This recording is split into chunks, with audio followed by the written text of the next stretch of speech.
Muy buenas tardes, bienvenidos a la segunda sesión del ciclo de videoconferencias 2013, la bioética ante los retos de la sociedad contemporánea. Este ciclo da continuidad al esfuerzo de la Comisión Nacional de Bioética por brindar un espacio de reflexión en torno a temas que por su importancia e impacto social requieren un abordaje desde el punto de vista bioético. En esta ocasión agradezco la presencia de la doctora Patricia Ostrowski-Weckman, quien abordará un tema que resulta de gran relevancia e interés para la sociedad en su conjunto, la comunidad científica y desde luego también para la bioética, ya que sin duda alguna la integridad científica es un tópico que es importante difundir y promover. El valor y los beneficios de la investigación dependen sustancialmente de la integridad con la que ésta se lleve a cabo. Aun cuando existen diferencias entre países y entre disciplinas en el modo de organizar y llevar a cabo las investigaciones, existen también principios y responsabilidades profesionales que son fundamentales para la integridad en la investigación donde sea que ésta se realice. En este sentido, la responsabilidad en las investigaciones científicas y la confianza pública en sus resultados se reconocen cada vez más como parte de los desafíos éticos en la ciencia contemporánea, especialmente en este momento cuando las discusiones sobre el impacto de la ciencia en la sociedad se intensificaron. Por lo anterior, hemos invitado a la doctora Ostrowski, directora del Instituto de Investigaciones Biomédicas de nuestra máxima casa de estudios, que además cuenta con una vasta y sobresaliente trayectoria tanto en la investigación como en la academia. Me permitiré presentar a ustedes una reseña curricular que, aun cuando la doctora Ostrowski nos mandara algunas líneas, no pudimos para nuestro público dejar de enriquecerla para que conozcan todos ustedes, no solamente por su presencia ahora en el Instituto de Investigaciones Biomédicas, sino también su trayectoria en el campo académico y de investigación. La doctora Ostrowski cursó la carrera de Biología en la Facultad de Ciencias de nuestra Universidad Nacional Autónoma de México, realizó estudios de maestría en genética humana en la Facultad de Medicina en la Universidad de Tel Aviv, en Israel, y de doctorado en farmacología en la Facultad de Medicina, también de nuestra máxima casa de estudio. Como ya señalaba, es directora del Instituto de Investigaciones Biomédicas de la UNAM, en la que se ha desempeñado durante 28 años y investigador titular del mismo. Actualmente ocupó en algún momento el cargo de jefa del Laboratorio de Genética y Toxicología Ambiental, miembro del SNI nivel 3, miembro de la Academia Nacional de Medicina y de la Academia Mexicana de Ciencias. Dentro de las valiosas aportaciones que la doctora ha realizado, cabe mencionar que fue pionera en los estudios de susceptibilidad que han dado origen a la farmacogenética. Podemos decir que en términos generales que ha creado una obra amplia y sobresaliente que es parte fundamental de la genética toxicológica en México. Los resultados de sus investigaciones y contribuciones al desarrollo del campo de estudios se encuentran publicados en más de 100 artículos indizados en revistas de prestigio internacional y cerca de 30 en revistas de circulación nacional, así como los capítulos que ha escrito, entre ellos Perspectivas Terapéuticas en la Guía de Farmacología y Terapéutica. Su obra en la literatura internacional y nacional suma un total de 1.800 sesiones.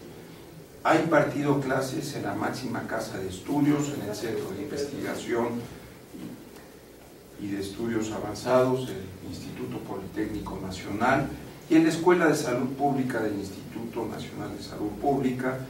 Ha dirigido tesis en licenciaturas de Ciencias, Medicina, posgrados de Ciencias Biomédicas, Ciencias Biológicas, Ciencias Médicas, Odontológicas y de la Salud, Ciencias de la Vida, Ciencias Bioquímicas y Físicas. Ha obtenido diversos premios y distinciones, entre ellos el Student Educator Award, otorgado por la Environmental Mutation Society en 2005. En 2007 obtuvo el premio Ricardo Miledi en la categoría de Salud, Biotecnología y Medio Ambiente y el premio Universidad Nacional 2009. Es así que le daremos la palabra a la doctora Ostrowski, y para la Comisión Nacional de Bioética, desde luego, es un agrado el poder presentar a nuestros valores científicos y, por otro lado, también escuchar sus reflexiones sobre temas como el que escucharemos en voz de la doctora Ostrowski. Muchas gracias. Muchísimas gracias, Manuel. Es un honor estar en la Comisión de Bioética y pues, habrá notado que el doctor Ruiz de Chávez es un gran amigo. Pero me voy a referir un poquito a lo que me trajeron. Vamos a hablar de integridad científica. Y el tema de integridad científica es un tema que a mí me interesó mucho desde hace varios años, cuando empezamos a trabajar en lo que sería en la universidad. Decidimos que necesitábamos hacer algo que tenía que ver con un código ético para la investigación biomédica en México, y esto fue en 2005 y fue un trabajo que hicimos todo un grupo coordinado por el doctor Juan Pedro Lacresta.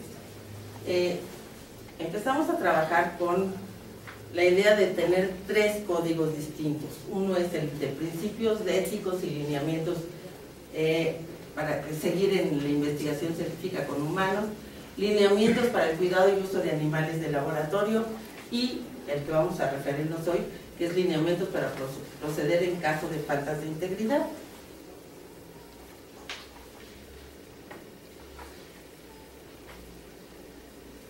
Este aparatito me está haciendo trampa.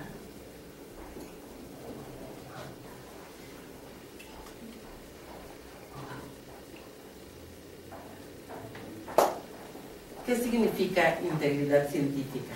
Integridad científica tiene que ver con el código de valores que tenemos.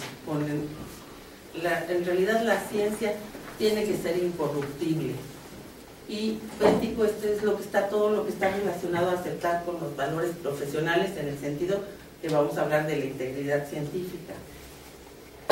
El tema de la integridad científica es un tema complejo. Es un tema complejo porque hay áreas grises, hay áreas en las que es difícil de ver si realmente fue un problema de integridad o es un problema de relaciones personales.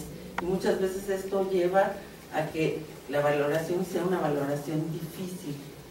Y pues vamos a platicar de cómo se hacen estas valoraciones. De hecho, muchas cosas se achacan a Einstein, pero una de las cosas que dijo el doctor Albert Einstein es que el derecho de investigar la verdad implica también la obligación de no cancelar ninguna parte de lo que uno ha reconocido como la verdad. Y lo que sucede es que lo que no se vale es que quitemos parte de los datos que encontramos, porque al quitar parte de los datos en un hospital, por ejemplo, cuando estamos haciendo un estudio de fase clínica 3 y lo que queremos es ver que el medicamento no tiene un efecto tóxico, lo que no se vale es quitar los pocos pacientes que mostraron el efecto tóxico, porque si quitamos esos datos estamos cometiendo un problema de integridad científica, pero estamos implicándonos en un problema muy grave de salud de los pacientes.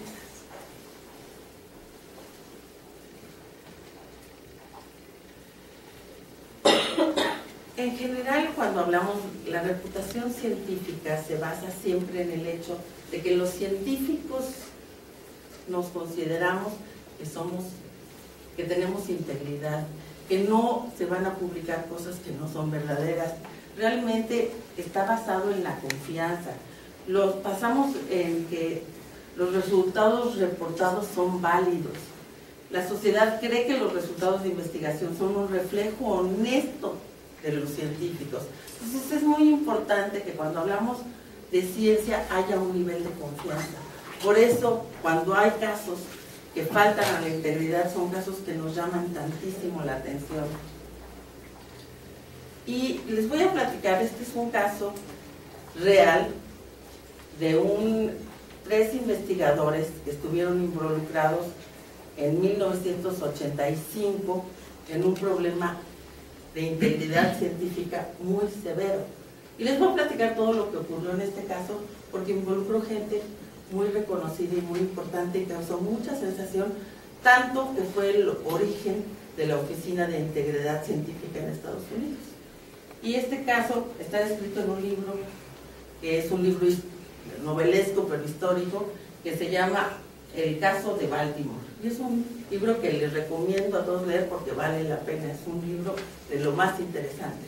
Pero en este libro y en la vida real son 3 personas las que estuvieron fundamentalmente involucradas en este caso. Uno de ellos es David Baltimore, premio Nobel a los 35 años de edad.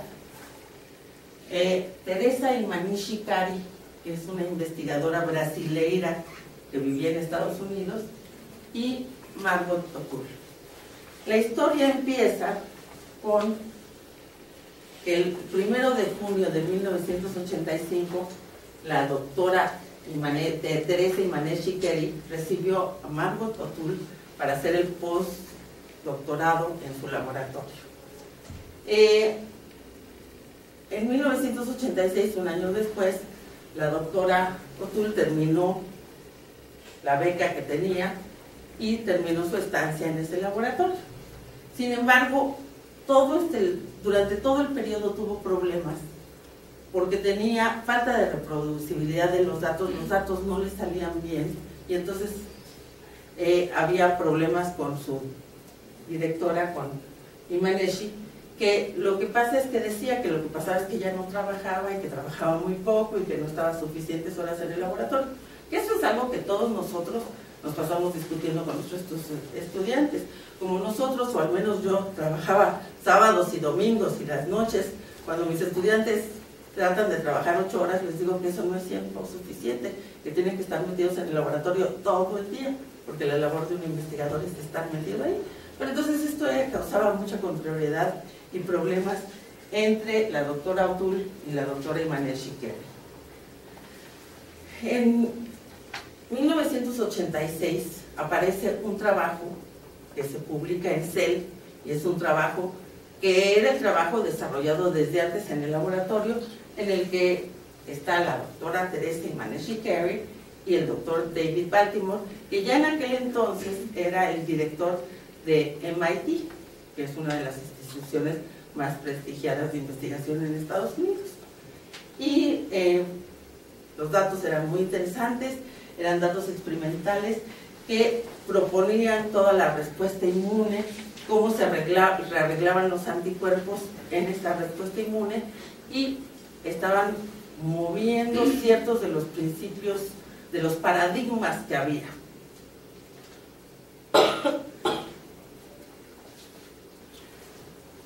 Como a la doctora O'Toole no le salían sus cosas, lo que ella dijo es que lo que pasaba es que los datos que habían salido en el artículo de Cell estaban falsificados. Que el problema no era que ella no podía reproducir las cosas, sino que los datos que aparecían en el artículo estaban arreglados. Les recuerdo que esto es en 1986 y van a ver por qué es tan importante la fecha. Las acusaciones que hizo la doctora O'Toole en aquella época llevó a causar malestar, y entonces hubo auditorías y audiciones tanto en MIT como en la Universidad de Tufts, que fue donde se fue a trabajar la doctora Imanishi Cari después de MIT. En esas se evaluaba si sí es cierto, si no era cierto, que había falsificaciones en los datos, si había problemas con los datos que habían publicado tanto la doctora Teresa y el doctor Baltimore. Y finalmente las dos revisiones declararon que no había ningún problema y que no había ninguna falsificación, y que el problema realmente era de la postdoctorante, de la doctora Margaret O'Toole. Sin embargo, lo que sucedió es que también hubo una revisión del Instituto Nacional de Salud y tampoco encontraron que hubiera culpabilidad de ninguno de los datos, estaban bien hechos. Y eso fue cuando empezó a crearse lo que sería la Oficina de Integridad Científica en Estados Unidos, porque dijeron, pues tenemos que tener un órgano, que hemos hablado muchas veces, que necesitamos órganos centralizados que puedan ver las cosas desde la panorámica para poder determinar si algo es éticamente correcto, si no lo es, si hay casos de integridad científica. De hecho, es algo que necesitamos establecer en México. Y entonces lo que en 1989, dense cuenta, empezamos en 85, en 89 se crea esta oficina. Y una vez que se crea esta oficina, empezó a la gente a involucrarse, y se involucraron dos investigadores de fraude del Instituto Nacional de Salud. Estos dos investigadores empezaron a involucrarse, pero también llamaron la atención de una gente que era el representante en el Congreso, que presidía el Comité de Energía y Comercio, pero que además él era el responsable, cuando él coordinaba, los que les daban el presupuesto al Instituto Nacional de Salud. Entonces se creó de veras una situación muy problemática, porque lo que pasaba es que se empezó a hablar de que los investigadores no tenían integridad, que no había que darles dinero, que no había que darles presupuesto, porque había falsedad en estas situaciones. Y pues insistieron en que todo lo que se había, porque salieron y dijeron, pues si ya se habían 3 audiencias previas, dijeron que no había ninguna falsificación de datos. Entonces ellos dijeron que no, que sí había falsificación de datos. Inclusive había políticas agresivas contra el doctor David Baltimore, que en aquel entonces ya era presidente del Instituto de la Universidad de Rockefeller. Entonces ahí ya empezó a armarse más toda esta discusión, y inclusive se trajo al servicio secreto para que evaluara las bitácoras de laboratorio que llevaban todos estos estudios. Y pues se evaluaron estas bitácoras, y estamos hablando ahora, ya estamos hablando de 89, y entonces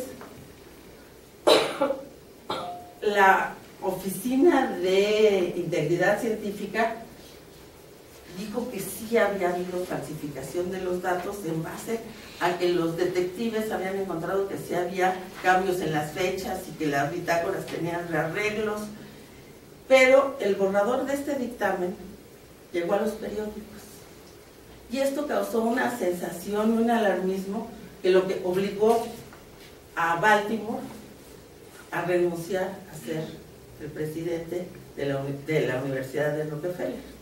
Dense cuenta, un científico que era reconocido, que era premio Nobel, y que por todo este mal manejo de la información se le acusaba de falta de integridad científica, pero no había habido una evaluación realmente, ni había un dictamen, sino que esto fue porque se escapó un predictamen a los periódicos.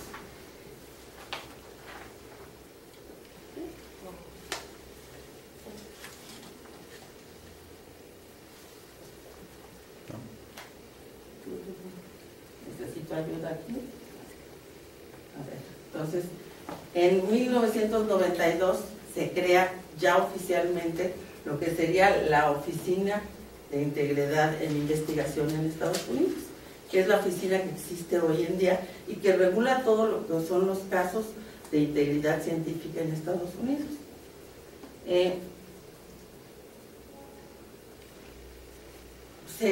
involucraron varios miembros en esta evaluación, ya se hicieron evaluaciones más serias, se llamó a la gente, se involucró, inclusive se hizo un dictamen en que sí se decía que tanto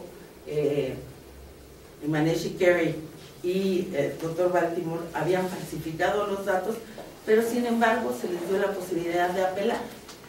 Y en esa apelación fue cuando se involucraron otros gentes en el juicio y el jurado finalmente, con 3 jueces, declaró que eran totalmente inocentes de los 19 cargos que Ori había hecho de falsificación de los datos, y esto se basó en 6.500 páginas. Imagínense cuántas gentes fueron a declarar y 35 testigos para decir que no había culpabilidad. Pero estamos hablando de algo que duró 10 años, de 1986 a 1996, y que destruyó la carrera de 2 investigadores muy importantes, porque se consideraba que habían cometido faltas de integridad, pero en realidad no las cometieron.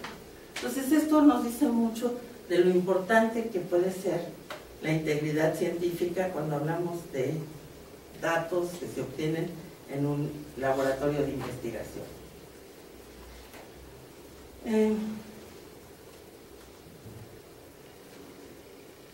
ORI, que es ahora sí la organización que está coordinando todo lo que es la integridad científica en Estados Unidos, y todo lo que es cuando hay donativos de los institutos nacionales de salud que se dan en todo el mundo, todos estos acaban teniendo pues una involucración en que se dictamine si hay o no alguna falta de integridad en esto.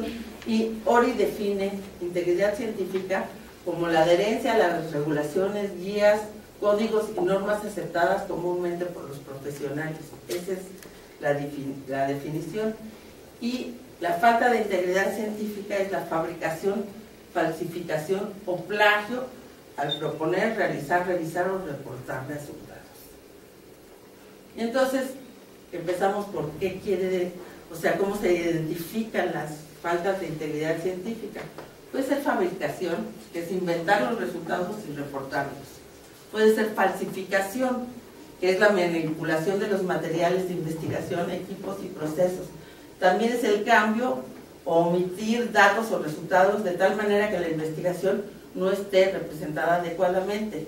También puede ser un plagio, es decir, es la apropiación de las ideas, procesos, resultados o palabras de otras personas sin darles el crédito correspondiente. Dense cuenta qué difícil es esto de... A mí se me ocurrió la idea, yo se la comenté al doctor Cagua y el doctor Cagua la utilizó, y ahora yo lo voy a acusar de falta de integridad científica porque fue mi idea. Por eso decía yo que es un área gris, porque es muy difícil demostrar este tipo de cosas. No es fácil demostrar estas faltas de integridad, hay cosas que son más evidentes. Y lo que sí es muy importante es que no incluye errores honestos o diferencias de opinión. Es decir, hay una diferencia en estas cosas que son muy importantes. No es lo mismo falsificar datos que tener una diferencia de opinión. Entonces, en realidad la integridad científica comprende el proceso de generación, documentación y manejo de datos y la relación entre los individuos que participan en el quehacer científico. La integridad científica implica el reconocimiento adecuado de las contribuciones de quienes participaron en el proyecto, sean de índole técnico o intelectual, incluyendo el derecho a la coautoría. La integridad científica implica el reconocimiento meticuloso a los hallazgos previos de otros colegas, por medio de citas equilibradas. Es decir, no se vale decir, es que este lo encontró antes, por lo tanto mejor no lo menciono. Hay que pensar en que necesitamos citar la literatura científica, incluyendo aquellas que no apoyan los hallazgos que nosotros utilizamos. Es decir, hay que ser íntegros en lo que hacemos. Los lineamientos para proceder en caso de faltas de integridad, siempre hay que tener en mente que es fundamental que la investigación se conduzca con honestidad e integridad respecto a la generación, manejo y publicación de los datos, respetando apropiadamente las contribuciones de cada participante, dando crédito equilibrado a los hallazgos previos en la literatura científica, incluyendo los que se contraponen a los propios. La integridad científica tiene que ver con los diseños experimentales, con la documentación, con el entrenamiento adecuado del personal y con el análisis y el reporte de los datos. En todas las fases de la integridad necesitamos de la ciencia, necesitamos incluir ver los datos con integridad, pensando en que la gente tiene que ser real lo que estamos reportando.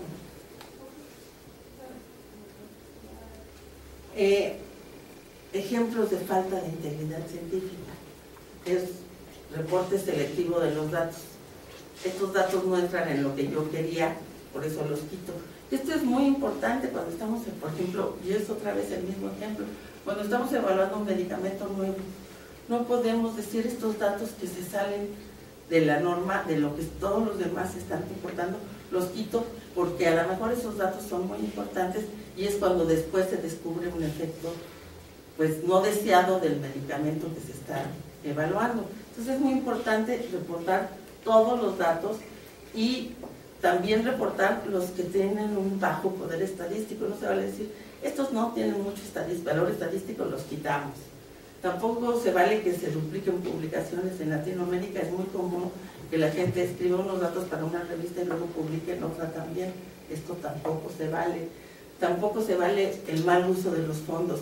Es decir, cuando nosotros, por ejemplo, en la universidad decimos mucho, no se vale que los fondos que nos da el pueblo y el gobierno se utilicen en otras cosas que no sean las cosas en las que se designaron a hacer este tipo de estudios. Es decir, siempre tiene uno que responder ante los donativos que uno recibe.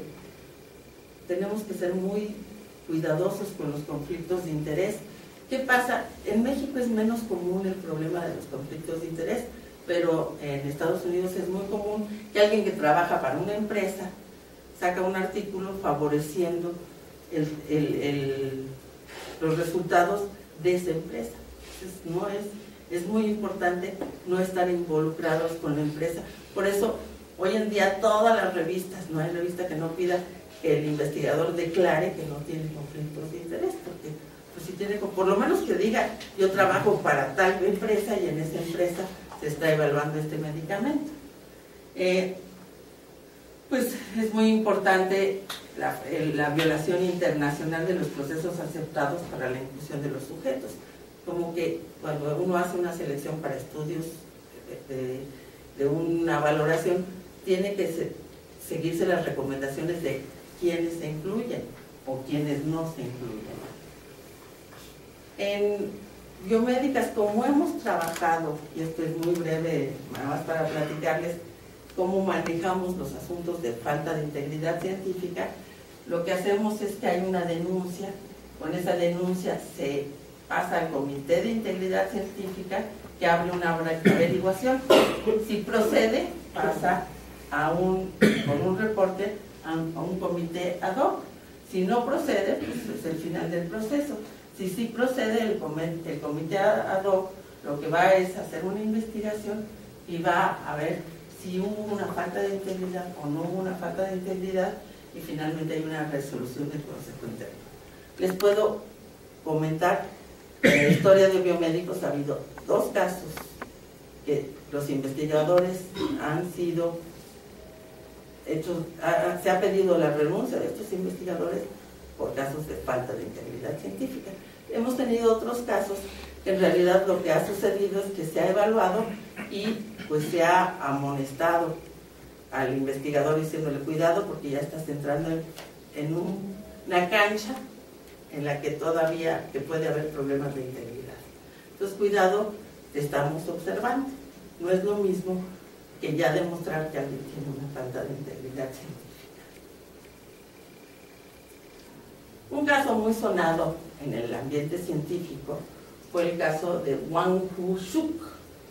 Este es un investigador coreano que fue muy reconocido y fue muy famoso porque fue el primero que reportó en una revista como Nature que había logrado clonar células humanas.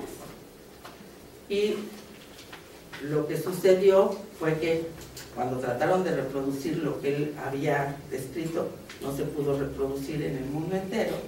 Y lo que pasó fue que él decía que había logrado extraer células troncales de embriones humanos. Y en 2004 salió como diciendo: este es uno de los grandes individuos del mundo porque ha hecho una labor excelente, extraordinaria. Y entonces en 2005 empezaron las alegaciones de fabricación, y en 2006 él tuvo que disculparse, admitir que fabricó los datos, y pues los 5 miembros de su equipo fueron acusados de malversación de fondos. Hasta entonces, un investigador que fue realmente prestigioso fue expulsado de la Universidad de Seúl y su laboratorio se clausuró. Más tarde fue acusado de apropiación indebida de fondos públicos y privados por $6.4 millones. ¿Qué pasó con este caso? Pues hubo una pérdida personal de posición y honor.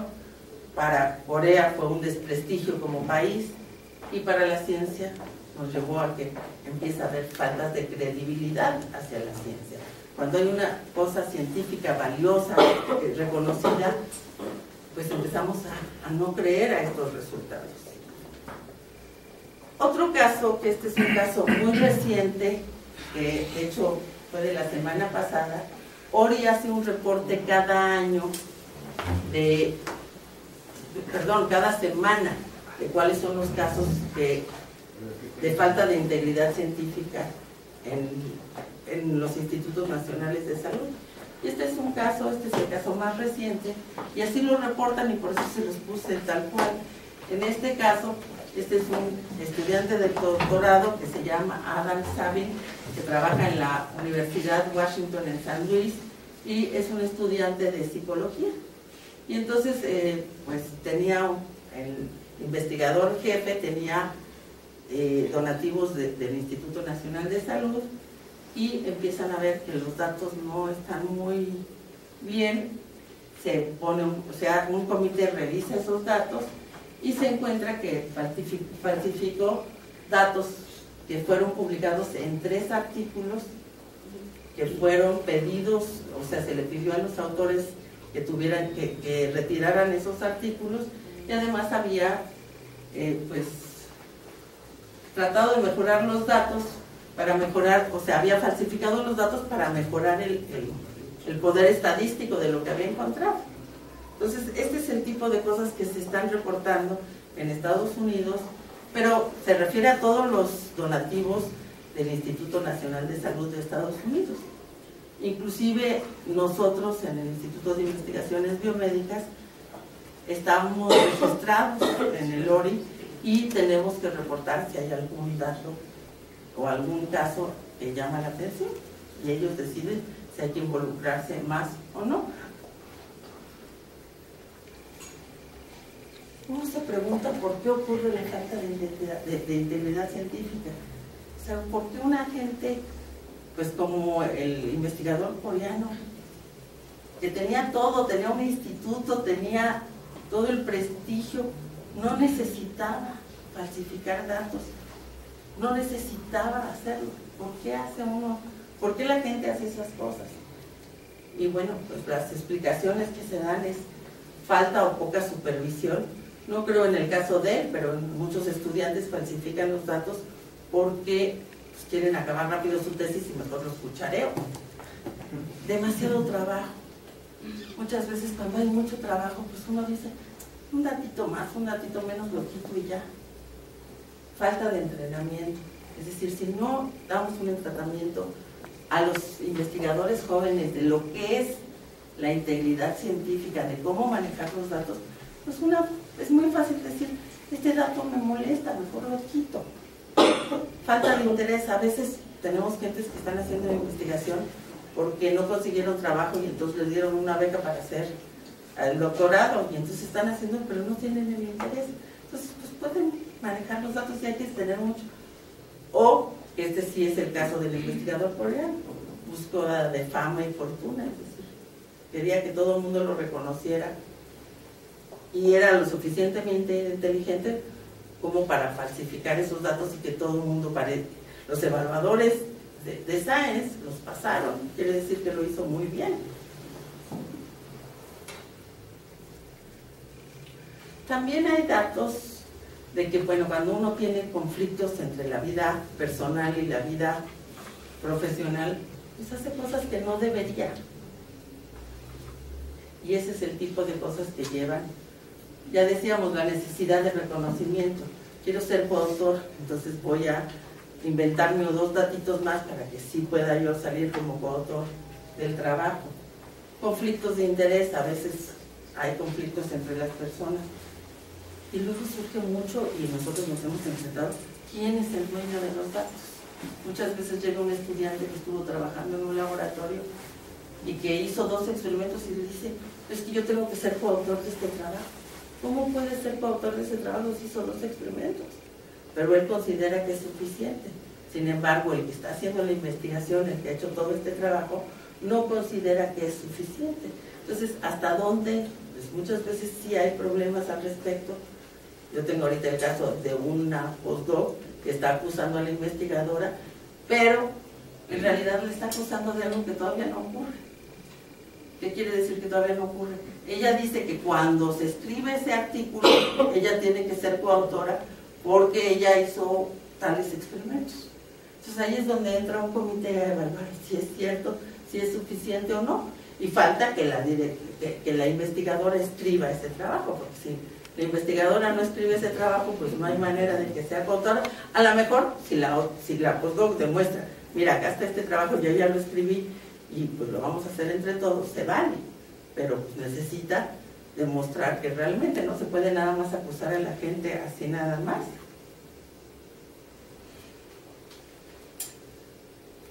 Tenemos muchos de estos problemas cuando hablamos de promociones y definitividad.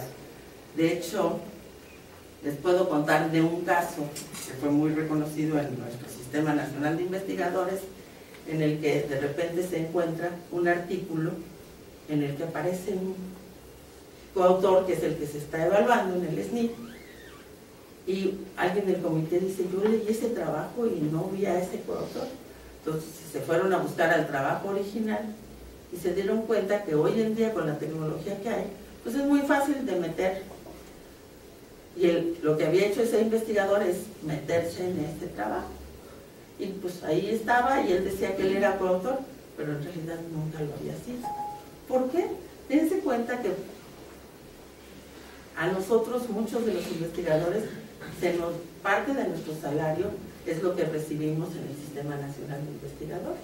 Entonces, un investigador que va a perder ese salario extra, pues está dispuesto a hacer cualquier cosa con tal de que no le quiten ese salario extra. Entonces, como llegar a una cosa tan terrible como meterse de coautor de algo que no debe de ser, el ego y la competencia. Los científicos todos nos creemos hechos a mano. Todos realmente somos muy importantes y hacemos muchas cosas muy importantes. Yo estoy convencida que la ciencia es la que lleva a un desarrollo de un país, pero entonces todos los científicos, el ego es muy importante. Entonces yo quiero demostrar que lo que yo hice sí es muy importante. Y entonces pues ahí es donde vienen las falsificaciones de los datos. Desafortunadamente, y Ori también habla de casos de inestabilidad mental, es decir, gente que es inestable, que es muy inseguro, que quiere ser reconocido a toda costa, y entonces eso también lleva. Y bueno, también, y esto es muy importante, el clima ético de una institución. Y digo que es muy importante porque si en una institución no se le da ningún valor a la ética, pues las gentes que van a estar involucradas, pues dicen, pues, no es importante. ¿Qué importa que yo ajuste o arregle los datos si a nadie le va a importar? Tuvimos en el instituto la visita de Sergio Lippmann, y una de las cosas que, hablando con los estudiantes, decía es que sí hay una serie de cosas que no son válidas. Los estudiantes piensan que pues se pueden hacer, que no es tan grave. Es lo que les empezaba yo diciendo, que las zonas grises. No es tan grave si quito este dato, al fin que ese dato no va a cambiar nada. Y esto tiene que ser desde yo creo que desde la Comisión de Bioética tiene que haber una conducta ética. Y esto lleva a la integridad científica. ¿Quiénes cometen estas faltas de integridad científica? En el 2009, en el The Scientist, se publicó una evaluación en la que lo que encuentran es que 26% son de los postdoctorantes, 16% de los estudiantes graduados, 21% de los investigadores que están empezando, 17% de los profesores asistentes y 21% se deben a otras causas. Entonces estos son los casos que llaman la atención. Hubo otro artículo del 2005 que sale en Nature en el que se hace una encuesta a 3.247 científicos jóvenes y a la mitad de su carrera. Y se les pregunta, ahorita les voy a enseñar más o menos qué se les pregunta, pero lo que se encontró es que un tercio respondieron haber estado involucrados en prácticas cuestionables éticamente en los pasados 3 años. Se encontraron que las conductas variaron desde ignorar datos contradictorios hasta falsificar. Era lo que les decía, hago cuchareo, ya no pasa. Hay autores que estiman que hubo un subreporte substancial, o sea, de veras se subreportan estos datos. De hecho, este es los datos que se evaluaron. Y entonces podemos encontrar, falsificar o inventarse unos datitos por ahí, un 0.25% en gentes que están al principio de su carrera.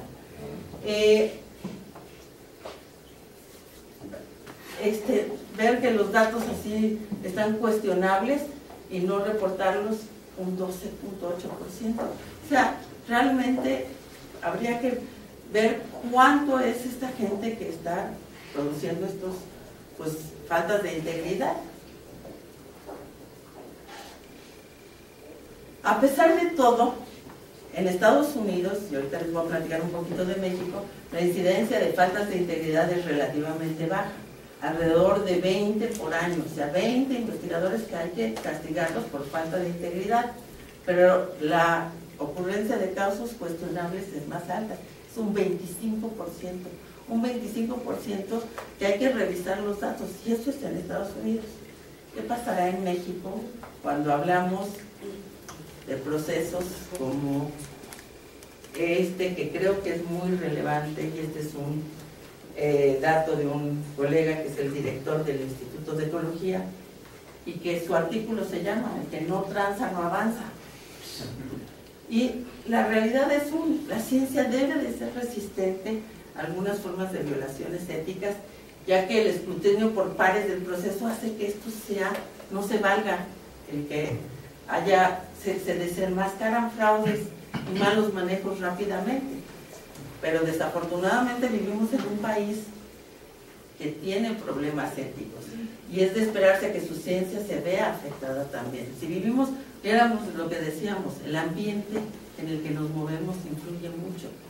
Y en México, pues, se vale que los políticos hagan tranzas, se vale que haya gente que maneje mal las cosas. Entonces, si se vale eso, pues la gran pregunta es: ¿qué pasa con la investigación? Ellos hicieron una encuesta con 18 institutos y se encontró que las faltas éticas eran altas. Este es un trabajo que les voy a mencionar más adelante, pero es del doctor César Domínguez. Y lo malo no es robar, sino que te cachen. Es otro dicho muy común en México. Y nuestro reto es enfrentar una cultura de la tranza, que en el corto plazo genera recompensas, pero que es muy claro que en largo plazo y en el contexto global nos ahoga y nos desprestigia. Entonces, realmente tenemos que cambiar este tipo de cultura. Tenemos que entender que realmente una falta de integridad es muy grave y que puede afectar. A veces decimos: es que esto no va a afectar a nadie, pero una falta de integridad puede afectar a largo plazo muchas cosas. Este es un libro que se hizo, y hay que hacer otro, Manuel. Se necesita hacer otro, esto fue en 2003, hubo una reunión de científicos en el que se habló del papel de la ética en la investigación científica y en la educación superior. Y se reunieron a varios científicos del artículo que les hablo, el que no tranza, no avanza, es de este libro, pero creo que es muy importante que empecemos a fomentar la integridad científica desde nuestros niños, en nuestras escuelas y en nuestras universidades, porque realmente necesitamos que nuestros científicos y toda la gente esté íntegra con los valores éticos y morales que existen. Y ahí me voy a detener un poquito, porque es algo que todavía me cuesta mucho trabajo analizar. ¿Cómo podemos cambiar? ¿Cómo podemos promover la integridad científica? Esto es algo que me he preguntado mucho en la universidad. ¿Cómo lo podemos hacer? Y necesitamos la ayuda de la Comisión de Bioética.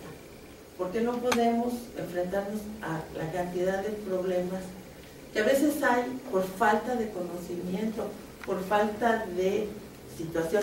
Tenemos un caso muy reciente que a mí, por ejemplo, me preocupa mucho. Este es un estudiante de ciencias biológicas que hace su maestría en la UNAM, acaba su trabajo, presenta su examen, y a la hora que hace su examen, los sinodales se dan cuenta que algo no está muy claro.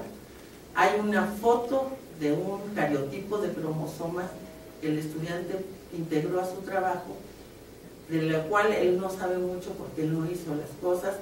Escribe 2 páginas de cuáles son los cromosomas de esa especie de plantas.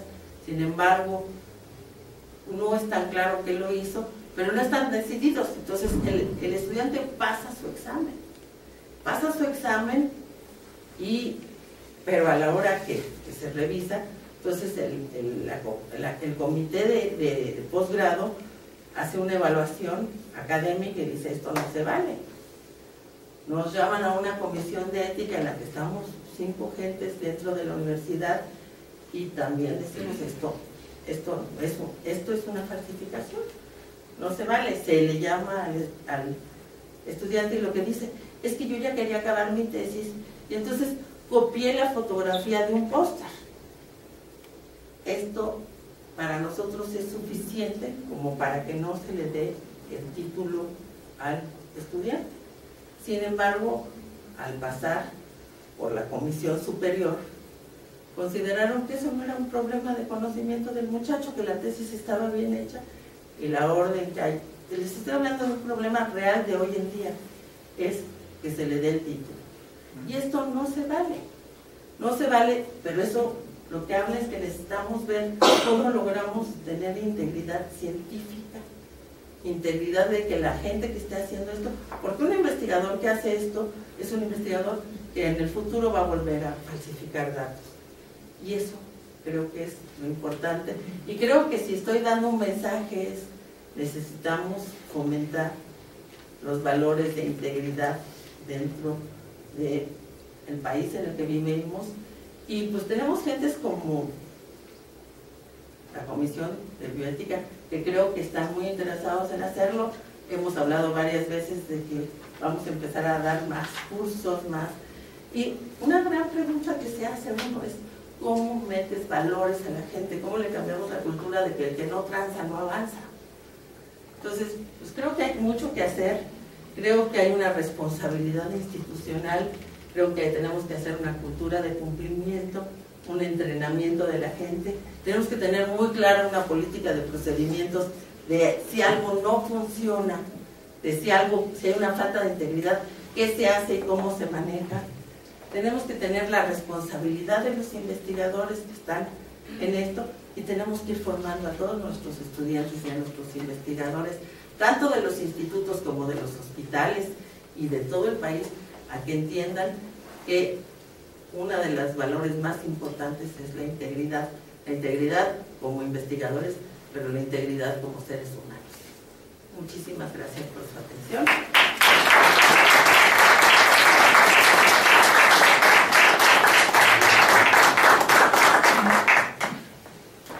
Pues le agradecemos mucho a la doctora Ostrowski, Patricia, la magnífica exposición que nos ha hecho sobre integridad científica. Y desde luego, pues el tema, como señalaba en un principio, es algo que la Comisión ha hecho suyo y pretendemos pues darle cauce, y desde luego el reto, el compromiso de hacer una publicación sobre el tema, pues cumpliremos.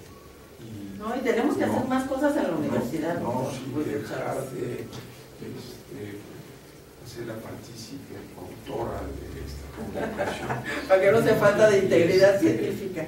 Y por el otro lado, bueno, repasar que también la comisión, pues en muchos foros ha estado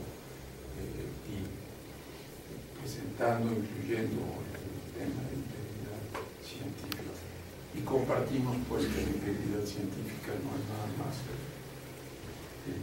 la parte científica, sino también hay otros escenarios donde tenemos que arraigar.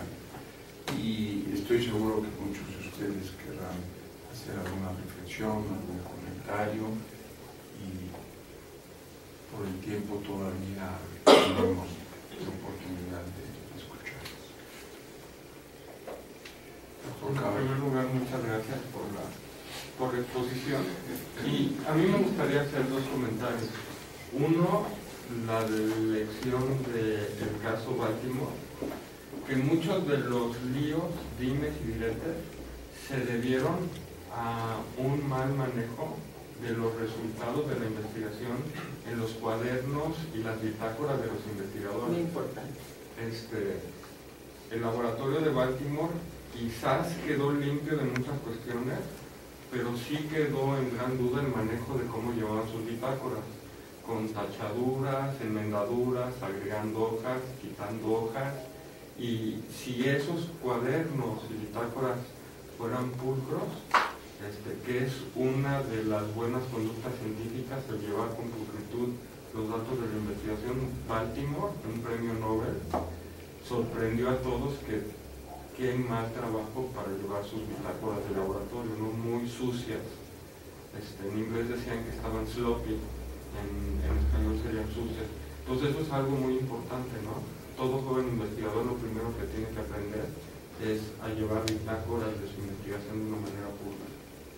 El segundo, y es algo que yo me he preguntado mucho en cómo promover la integridad,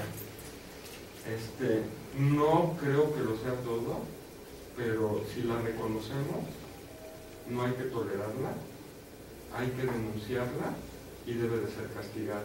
Eso va a ayudar mucho. Muchas veces no la reconocemos. Cuando la reconocemos, pues nadie quiere denunciar y todo el mundo prefiere quedarse callado. Y cuando se denuncia, nadie quiere castigar. Entonces, quizás eso podría ser, no lo es todo, pero podría ser un principio. Estoy totalmente de acuerdo contigo. Creo que es una de las cosas que estamos tratando de hacer en la universidad, es que las bitácoras sean algo preciado, precioso, y que los jóvenes entiendan que son muy importantes. Hemos tenido casos de gentes que se llevan las bitácoras a su casa, no acaban de entender que la bitácora es algo que debe de estar en el laboratorio, que debe de estar bien manejado, y sí es cierto. Yo no pondría mis manos en el fuego de que las bitácoras de todos los laboratorios están como deben de ser.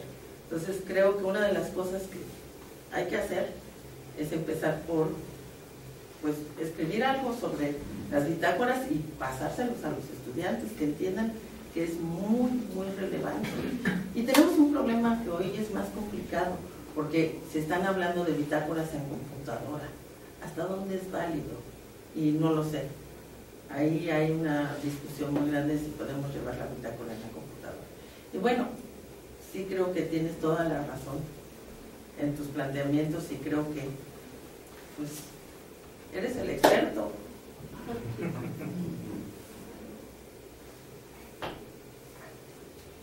¿Alguna otra intervención, Ángeles? Doctora, antes que nada felicitarla, y a mí me llama mucho la atención lo que usted comentaba. Yo creo que muchas veces es por desconocimiento. Creo que en la medida en que logremos decirle a la gente que eso que está haciendo es un problema y que tiene consecuencias, muchas de esas situaciones van a reducirse. Como ustedes dicen, el enseñarle a los investigadores jóvenes la importancia de llevar la bitácora, porque a veces pienso en un investigador joven que dice, oh, eso es algo tedioso, pero tal vez si tú le logras explicar el sentido y la razón que tiene a hacer ese tipo de cosas, va a ser una medida en la que los jóvenes investigadores yo creo que son muy entusiastas. Al final tienen un deseo de generar conocimiento, de generar beneficios, y si logramos desde la formación, desde la licenciatura, yo me debería decir desde antes, pero bueno, en la licenciatura, esas cuestiones éticas, apoyar en la elaboración de las tesis. Muchas veces uno comete errores técnicos que uno creería, como este niño que puso esa foto de póster, ¿no? Que no son graves, pero al final tienen una implicación grande. Y el desconocimiento o de los mismos evaluadores que lo minimizaron es lo que hace que este tipo de cosas se sigan perpetuando. En el grado en que nosotros logremos decir esto está mal, se corrige así y tiene una importancia, creo que vamos a empezar a solucionar el problema de la integridad científica. Creo que tienes toda la razón, Ángeles, y que sí. Por eso es tan importante el que podamos divulgar más qué es integridad, que la gente entienda que hay veces que piensas que esto no va a ser tan importante porque es tedioso, y sin embargo vuelve a ser muy importante. Necesitamos implementar más valores, y valores en toda la sociedad, y por eso es decir, es muy importante que la sociedad tenga valores y que sí se pueda en un momento dado señalar esto está mal, porque muchas gentes piensan, si no es tan grave. Hablando el doctor Litvak en la universidad con los estudiantes, decían, bueno, si metemos un protocolo, pero pues no metemos toda la verdad para que lo acepten y ya luego hacemos lo que queremos. No, yo no creo que sea un razonamiento válido, pero lo que pasa es que eso es lo que piensan. Pero si desde el principio decimos, es que sí, primero, no es válido, pero segundo, va a tener consecuencias. Si haces este tipo de cosas, va a haber consecuencias. Creo que tiene que haber, fomentar la educación, pero también fomentar el que va a haber consecuencias cuando uno no se comporta como debería comportarse. El maestro doctor Carlos Fernández del Castillo. Estoy muy contento de haber escuchado parte de su presentación, como siempre muy interesante. Pero ahorita reflexionando, creo que en el momento de sustentar un convenio o un contrato, el investigador debe aceptar que se le evalúe periódicamente a medida que va avanzando la investigación por un experto. Y eso pues le puede hacer que alguien descubra que se está desviando, ¿verdad? Y corregir lo que está haciendo mal. Y luego muchas veces en esto, como no hay retribución económica la mayoría de las veces, entonces la gente entra al permisivismo y no hay ese compromiso. De manera que yo creo que si se evalúan periódicamente en una ruta crítica a lo largo del tiempo que se supone que va a durar la investigación, puede ser muy benéfico para el investigador y para el instituto que está soportando el esfuerzo y que está facilitando todo para que se investigue. No al final, sino en escalones. Es una excelente sugerencia. La vamos a llevar a cabo. Lo vamos a invitar a que evalúe a nuestros investigadores. Muchas gracias, doctor. La doctora Casas. Sí, yo creo que es un tema muy importante, yo diría que crucial, porque habla precisamente de la transparencia, ¿no? Y de la credibilidad de muchas cosas. Pero el Instituto Nacional de Salud de Estados Unidos, para que un protocolo pueda entrar, tiene el investigador principal, y eso se podría ampliar a todo el grupo investigador, que pasar un examen de ética de la investigación, y que los investigadores, sobre todo el investigador principal, que es el investigador que está a cargo de su equipo, deben de tener el diploma, podríamos decir, de haber pasado ese curso.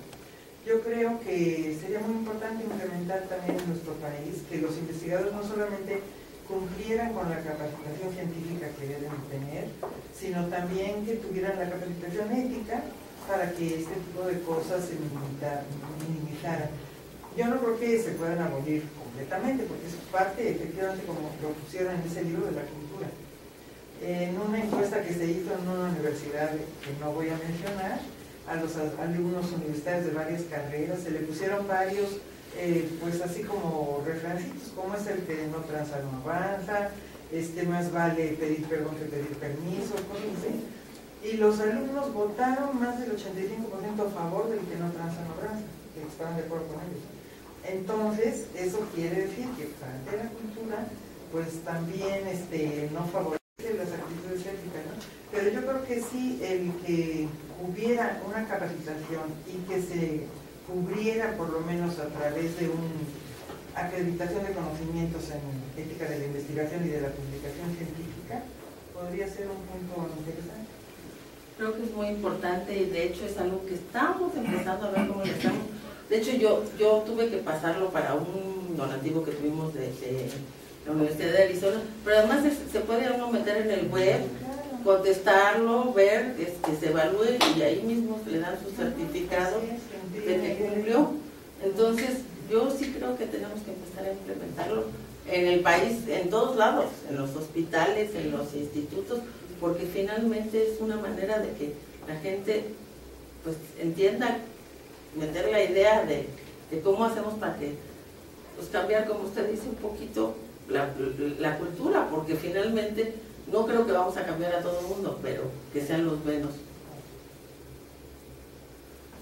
Pues todos estos comentarios los habremos de recoger fundamentalmente en el esfuerzo, en la gran tarea que estamos desarrollando de promover, arraigar y darle continuidad a los comités de ética en investigación. Yo creo que en esa parte deberemos de ver la función de esos comités, no solamente en la parte de evaluar los protocolos, sino justamente darle el seguimiento y por otro lado también la parte referente de las publicaciones. Entonces creo que el campo de oportunidades para responder a la exhortación que nos hace la doctora Ostrowski me parece que pues se arraiga mucho en la comisión. Yo comentaría que recientemente platiqué con el doctor Juan Pedro Laclet y me decía que en la Academia Mexicana de Ciencias establecieron una oficina de integridad científica que le integran distinguidas personalidades y que desde luego quisiera establecer relaciones con la Comisión Nacional de Bioética. Desde esta perspectiva creo que es una oportunidad, pero de todos modos también creo que habrá que estar haciendo estudios de referencia sobre estas experiencias que nos acaba de relatar y que pues la oficina que estableció el presidente Obama sobre bioética justamente también ha estado revisando estos temas. El Instituto de Medicina de los Estados Unidos ha dado cauce y recientemente en Túnez, en el grupo de la cumbre global de comisiones nacionales de bioética, le tocó a la comisión presidir el grupo de investigación científica y dentro de los temas que se plantearon pues fue uno de ellos justamente este. Es así que en la agenda de las comisiones nacionales de bioética está este tema y estoy seguro que habremos de incluirlo y valga el comercial para la cumbre global de comisiones nacionales de bioética que se va a realizar en nuestro país en junio del 2014 y que desde luego pues ahí también habremos de hacer eco y estaremos invitando a la doctora Ostrowski a sumarse en los trabajos para el congreso tanto de la cumbre como el congreso mundial de bioética que en 2014 para nosotros es el año de la bioética en México. Patricia, muchas gracias y permíteme, a nombre de todos los que integramos la Comisión Nacional de Bioética, entregarte Muchas gracias, es muy valioso. reconocimiento de tu Lo aprecio mucho. presencia acá Muchas una vez gracias. más en la comisión. Muchas gracias. Gracias.